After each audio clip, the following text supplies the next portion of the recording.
Hello ninth class student. आज आपका set 2 का पेपर था मैथ का। सबका अच्छा हो गया होगा और बच्चे कह रहे हैं कि इसकी आंसर की भेजी जाए, तो आज इसका सेट 2 का हम क्वेश्चन पेपर सॉल्व करने वाले हैं। मैं वर्षा Vijay Kumar my new classroom में आपका स्वागत करती हूँ। चलिए सॉल्व करते हैं क्वेश्चन पेपर जो सेट 2 का आया हुआ है।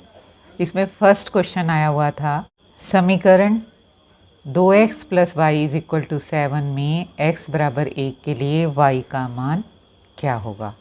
यानी in equation 2x + y = 7 the value of y हमने फाइंड आउट करनी थी जब x की वैल्यू हमें 1 गिवन थी।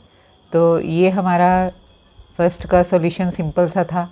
इक्वेशन हमें दी थी 2x + y = 7 और x की वैल्यू हमें 1 गिवन है, तो x की जगह हम 1 पुट कर देंगे, तो यहाँ से हमारे पास y की वैल्यू आ जाएगी। 2 x की जगह 1 किया तो यानी 2 + y = 7 और y = 7 - 2 = 5। तो हमारा फर्स्ट का आंसर है 5। इसका बी ऑप्शन राइट है, तो फर्स्ट पार्ट का आंसर है 5। सेकेंड क्वेश्चन है, एक समांतर चतुर्भुज में सम्मुख कोण होते हैं इन पैरेललोग्राम ऑपोजिट एंगल्स। जो पैरेललोग्राम है उसका ऑपोजिट एंगल्स और ऑपोजिट साइड जो है वो इक्वल होती हैं। तो इसका हमारा सेकंड का सही आंसर है इक्वल या समान, यानी ए ऑप्शन हमारा सही है।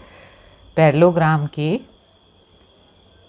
जो सम्मुख कोण हैं वो क्या होते हैं, बराबर होते हैं या समान होते हैं। तो हमारा सेकंड का ऑप्शन है ए।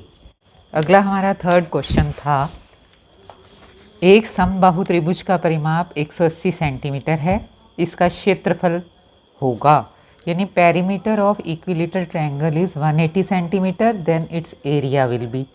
देखिए अब हमारा जो पेरीमीटर गिवन है, समबाहु त्रिभुज है, तीनों भुजाएं बराबर हैं, तो जो परिमाप है, परिमाप समबाहु त्रिभुज का क्या होता है, 3 × साइड, 3 गुना भुजा, या 3a या 3x लिख सकते हैं।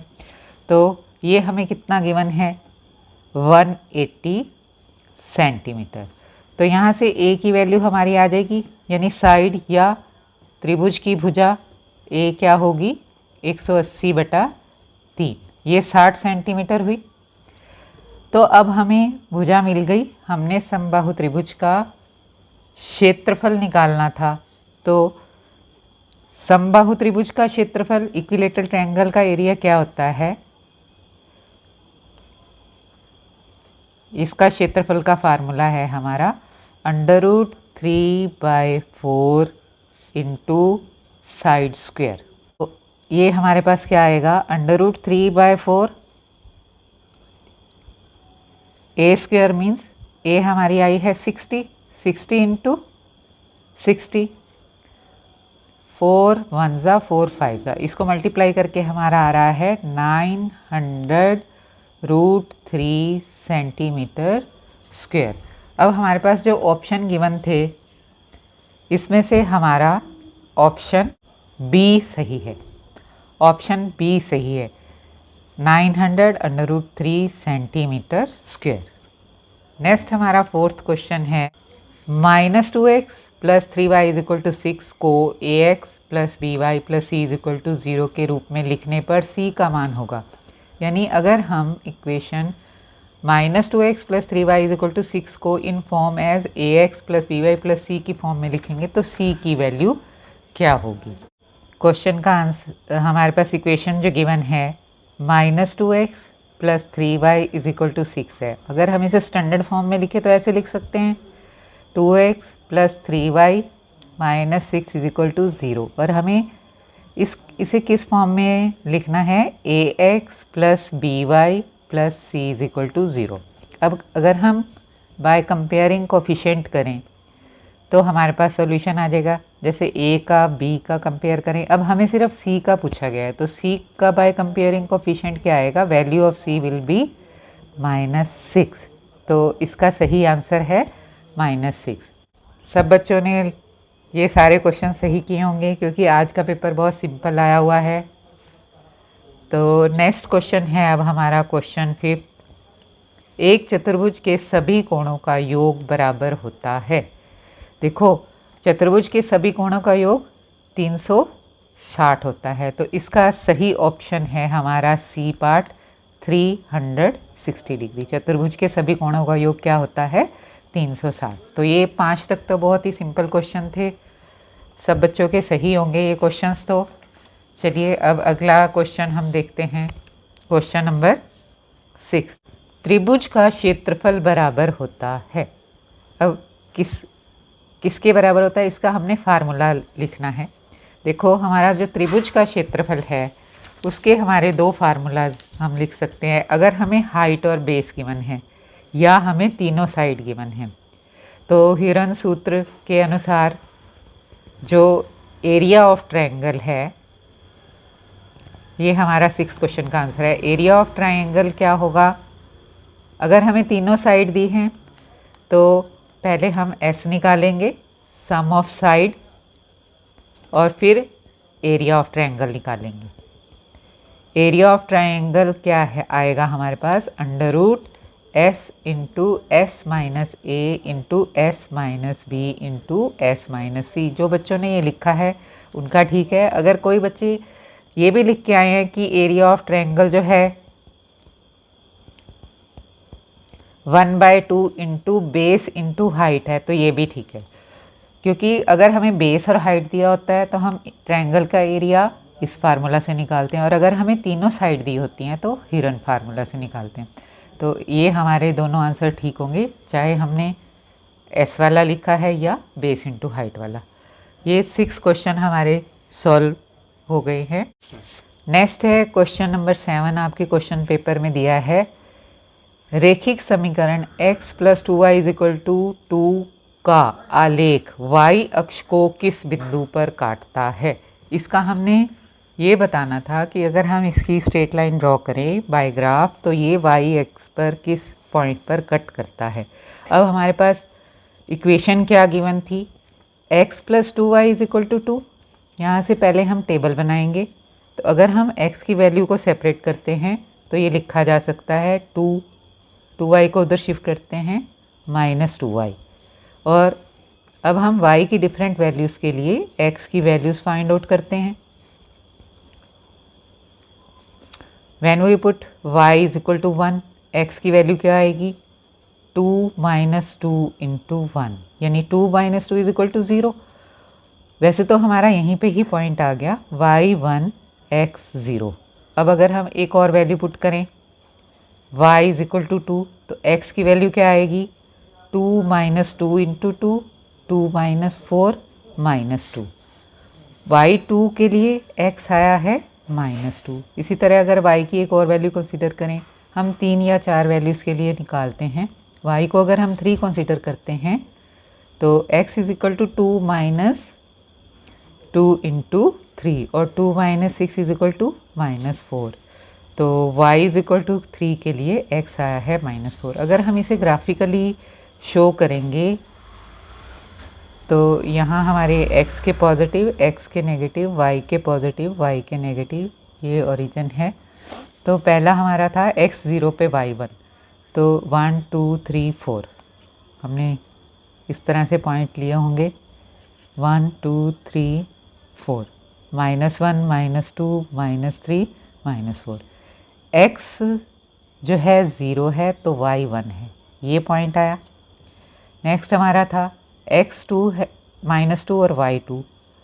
अब y प्लस का 2 है और x माइनस का 2 है, ये यहाँ पॉइंट आएगा। ये हम कोई भी वैल्यू सब्स्टिट्यूट करके निकाल सकते हैं, तो मैंने तो सिंपल वे में ही ली हैं। y3 x -4, y का 3 है, x का -4 है, तो लगभग इस तरह से आपको एक लाइन मिली होगी, और ये y अक्ष को 1 पर काटती है। तो अब इसका हमें ये बताना था कि y अक्ष को किस बिंदु पर काटता है। तो ग्राफ किस बिंदु पर काटता है? ग्राफ y अक्ष को 0 1 पॉइंट पे कट करता है। तो ये हमारा इसका सॉल्यूशन था।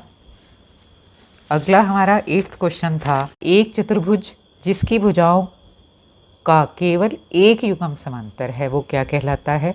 ये हमारी बेसिक में ही आते हैं ये क्वेश्चन कि ऐसा चतुर्भुज जिसका एक पेयर तो समांतर है और एक का हमें कुछ नहीं पता समांतर है या असमांतर है, तो ये इस तरह की आकृति हमारी क्या कहलाती है, ट्रेपीजियम। तो 8th का हमारा आंसर है समलंब या ट्रेपीजियम। समलंब कहते हैं इसे या ट्रेपीजियम कहते हैं। नेक्स्ट हमारा 9th क्वेश्चन था।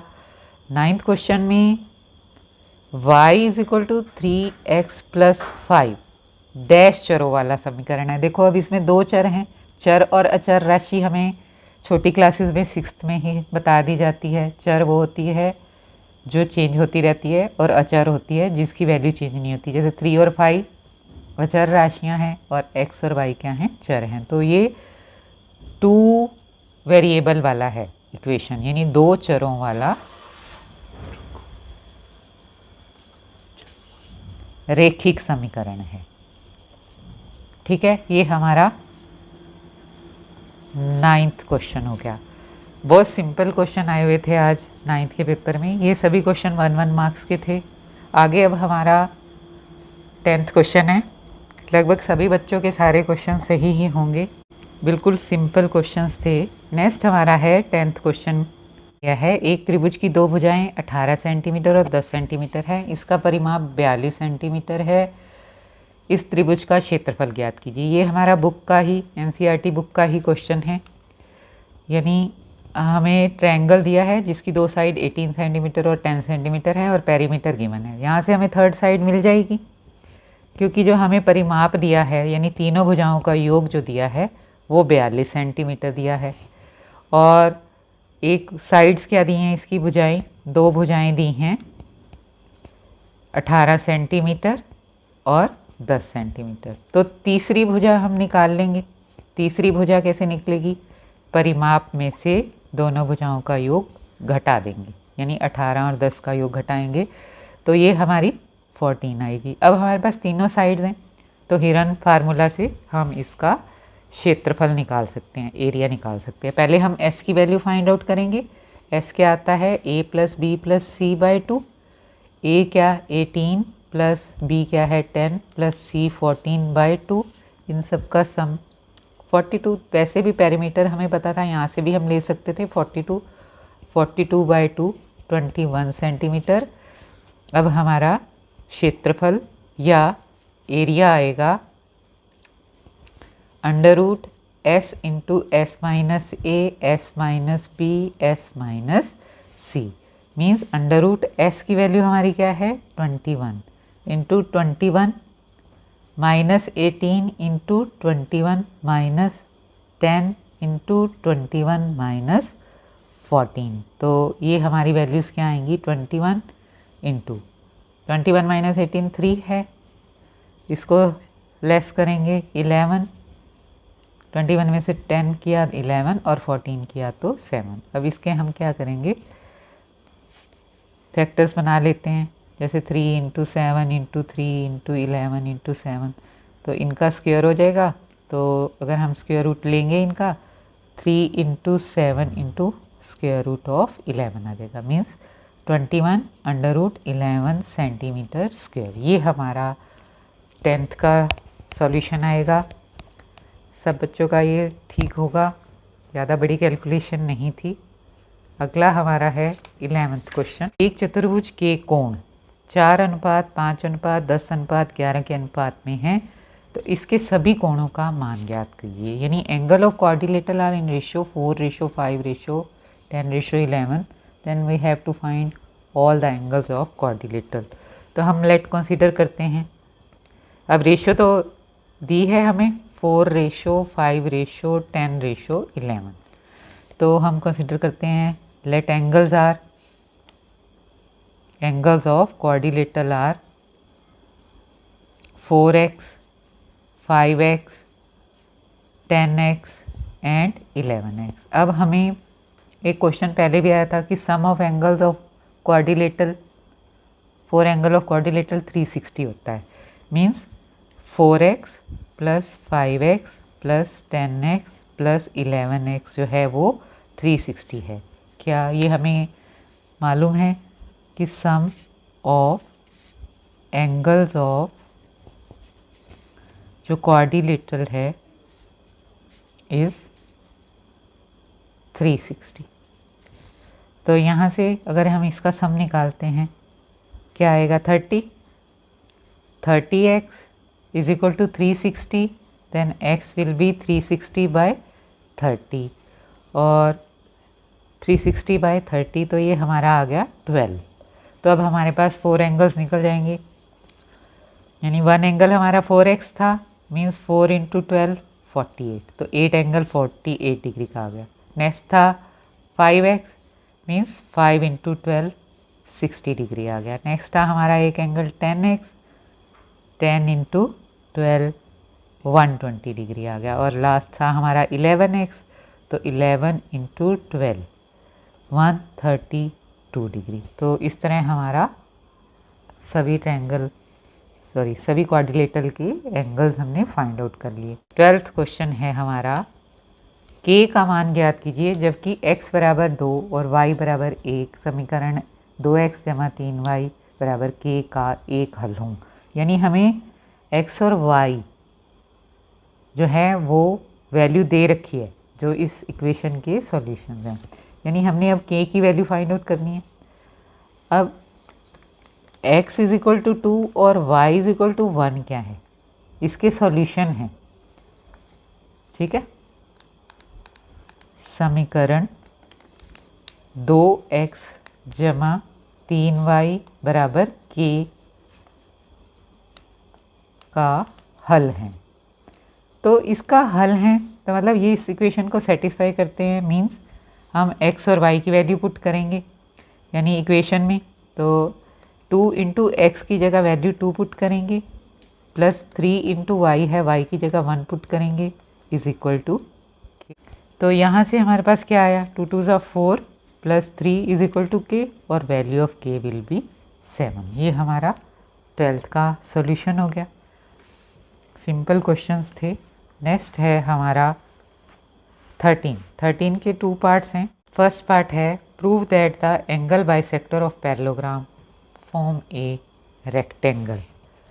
ये हमारा एग्जाम्पल है एनसीईआरटी बुक का। अब इसको हम कैसे सॉल्व कर सकते थे, हमें प्रूव करना है angle bisector of parallelogram form a rectangle. तो पैरेललोग्राम में क्या है, opposite sides are parallel and equal होती हैं। हमने एक पैरेललोग्राम लेना है ए बी सी डी। अब इसके क्या है, एंगल का जो बाइसेक्टर हैं वो एक रेक्टेंगल बनाते हैं, ये शो करना है। सपोज ए का बाइसेक्टर है ए पी, डी का बाइसेक्टर है डी आर, सी का बाइसेक्टर है और ये बी का बाइसेक्टर है। यानी ए बी सी डी के जो बाइसेक्टर हैं वो जहाँ मीट करते हैं वो पी क्यू आर एस एक रेक्टेंगल बनाते हैं। ये हमने प्रूव करना था। अब जो डी एस है वो डी का बाइसेक्टर है, ए एस जो है एंगल ए का बाइसेक्टर है। तो इसमें हम इसे लिख सकते हैं जो एंगल डी ए एस है plus angle A D S, means D A D S. इसको हम लिख सकते हैं as a half of angle A and half of angle D. अब अगर हम 1/2 कॉमन लें, angle A plus angle D. अब ये पैरेललोग्राम है तो angle A plus angle D क्या होगा, 180 डिग्री होगा, क्योंकि ये क्या है, interior angle on the same side of between two parallel lines है। तो 1/2 × 180, ये क्यों 180 दिया, क्योंकि एंगल ए और डी जो हैं, angle A and angle D R interior angle on दी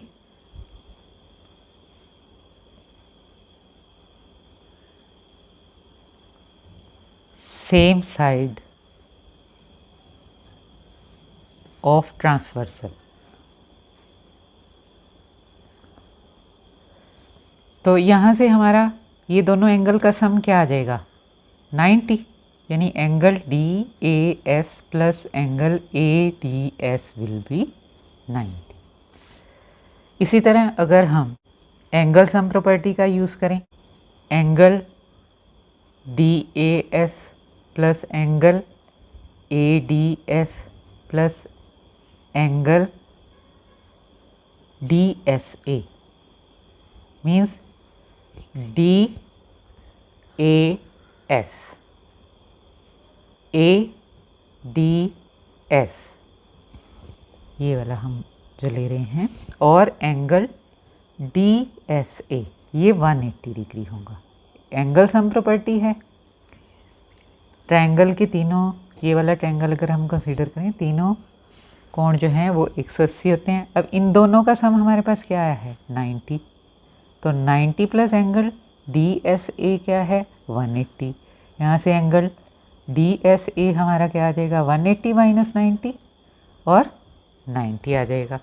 तो इसी तरह हमारे जैसे हमने इस साइड का शो किया है वैसे ही एंगल ए पी बी भी 90 आ जाएगा, और इसी तरह एंगल एस पी क्यू भी 90 आ जाएगा। तो ये सारे एंगल हमारे 90 आ जाएंगे। तो इससे क्या हो जाएगा, ये राइट एंगल, अगर इसके सारे एंगल राइट एंगल हैं और ऑपोजिट एंगल अगर हमारे इक्वल हैं तो एक पैरेललोग्राम है या रेक्टेंगल है। क्योंकि ऑपोजिट एंगल सारे हमारे 90 के आ रहे हैं तो हम इसे रेक्टेंगल बोल सकते हैं। 13 क्वेश्चन का बी पार्ट है हमारा। एक त्रिभुजाकार भूखंड की भुजाओं का अनुपात 3:5:7 है। उसका परिमाप 300 मीटर है। उस भूखंड का क्षेत्रफल क्या कीजिए। देखो अब हमें अनुपात दिया है भुजाओं का, भुजाएं नहीं दी हैं। पहले तो इसमें हमें क्या निकालना पड़ेगा, त्रिभुज की भुजाएं। तो ये 13 का और वाला क्वेश्चन है। भुजाओं का अनुपात क्या दिया है 3:5:7। तो माना इसकी भुजाएं हम क्या ले लेते हैं, माना इसकी जो भुजाएं हैं वो हैं 3x 5x और 7x। अब इनका परिमाप भी पता है हमें, त्रिभुजाकार जो क्षेत्र है। अब परिमाप कितना है 300 मीटर। तो परिमाप क्या होता है, सभी भुजाओं का योग, मतलब 3x जमा 5x जमा 7x बराबर 300। मीन्स ये हमारा 15x बराबर 300 आ गया। तो x बराबर 300/15, तो ये आ जाएगा हमारा 20 सेंटीमीटर। x की वैल्यू आ गई। अब हमारी भुजाएं पता लग जाएगी हमें। तो भुजाएं क्या होंगी, त्रिभुजाकार जो भूखंड है तो उसकी भुजाएं होंगी 3x मीन्स 3 × 20 60, 5x 5 × 20 100 और 7x 7 × 20 140। अब तीनों भुजाएं हैं, हीरोन सूत्र से हम इसका क्षेत्रफल निकाल लेंगे। पहले हम s निकालेंगे। s क्या आएगा, तीनों भुजाओं का योग कुटे तो 60 जमा 100 जमा 140/2 यानी 300/2 150 आ गया, 150 सेंटीमीटर। ये भुजाएं भी हमारी सेंटीमीटर में ही आएंगी। अब हम इस पे फार्मूला लगाते हैं। क्षेत्रफल, त्रिभुजाकार भूखंड का क्षेत्रफल √s × s - a s - b s - c। तो अंडर यहाँ हमारा कितना आया था 150 सेंटीमीटर। s की वैल्यू 150 × 150 - 60 × 150 - 100 × 150 - 140। तो इसको लेस करके क्या आएगा, लेस करके क्या आएगा 150 - 60 90, 150 - 150 इंटू 10। तो जब हम इसे सॉल्व करके इसकी वैल्यू निकालेंगे तो ये हमारा आ जाएगा 1500√3 सेंटीमीटर स्क्वायर। तो ये हमारा सॉल्यूशन आएगा। आप सब बच्चे बताइए आपके कितने अंक आ रहे हैं। मैं कमेंट सेक्शन में आपका वेट कर रही हूँ। Best wishes.